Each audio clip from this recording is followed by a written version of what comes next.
On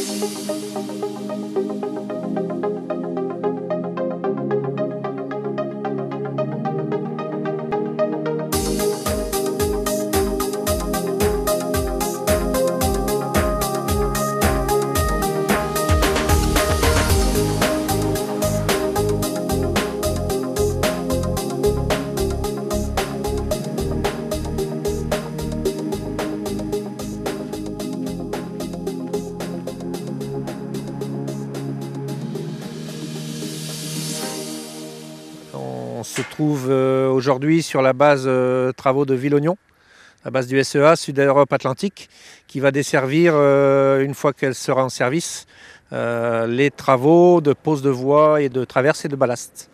On a démarré le chantier donc, au mois d'octobre. On suit nos camarades qui posent de la voie, nous on a déroulé nos câbles, nous avons posé nos équipements à la voie et on a commencé à effectuer les raccordements, je dirais en janvier-février. Et nous reviendrons au mois de septembre poser les 2 aiguilles qui vont aller sur la trace. Donc la trace, c'est la partie qui est à côté de nous là, et qui va recevoir donc les 2 voies 1 et voie 2 de la LGV, entre Tours et Bordeaux. Alors les câbles de signalisation sont très importants puisqu'ils prennent toutes les informations de sécurité. L'avantage qu'ils ont, c'est qu'ils durent très très longtemps, au moins 30 ans je dirais. Et alors le souci après, c'est de pouvoir les répertorier, conserver les informations.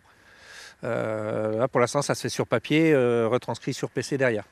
Le souci qu'on peut avoir, c'est des erreurs de transcription.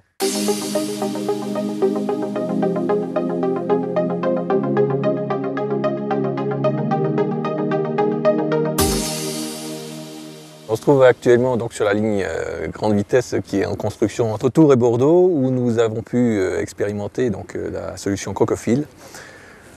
Solution qui permet d'améliorer la traçabilité des câbles qui sont posés sur les lignes grande vitesse. Les avantages du système Crocophile est principalement le fait d'avoir une robustesse d'information et de pouvoir fiabiliser complètement la traçabilité des câbles qui sont installés sur un réseau. Le deuxième avantage, c'est en cas de vol de câble, on sait très facilement retrouver le lieu d'origine du câble où il a été installé, puisque les coordonnées de géolocalisation avaient été enregistrées dans une base de données externe.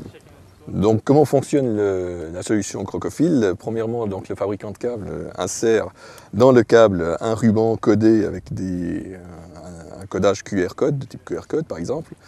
Ce code est généré tous les 10, 20, 30 cm. Ce code est unique, c'est-à-dire qu'il n'existe qu'une seule fois. Le code précédent et avant-après est différent forcément. Lors de l'étape de fabrication, ces codes sont enregistrés dans une base de données. C'est la première étape. La deuxième étape se passe lors de l'installation du câble sur le chantier. L'installateur muni d'un appareil de lecture va venir flasher le code à l'endroit d'une connexion, d'une jonction. Et ces informations sont ensuite retranscrites dans une base de données et automatiquement associées les coordonnées GPS du lieu de pose. Et la troisième étape consiste ensuite à exploiter ces informations. Donc, les informations de géolocalisation sont ensuite utilisables sur une cartographie de manière à voir précisément le tracé des câbles installés et le repérage précis sur une carte.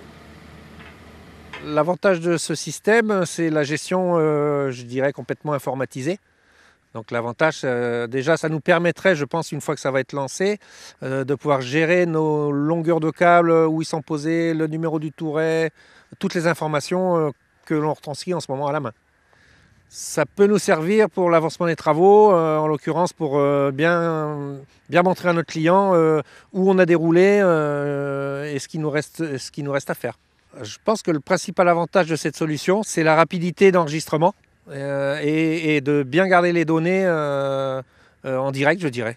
Alors le système ne pourra pas éviter le vol de câbles, malheureusement c'est je dirais une grosse mode en ce moment sur tous les chantiers, quelle que soit l'activité, SNCF, EDF, etc. L'avantage, c'est que si on retrouve les chutes, on saura forcément que les câbles viennent de notre chantier.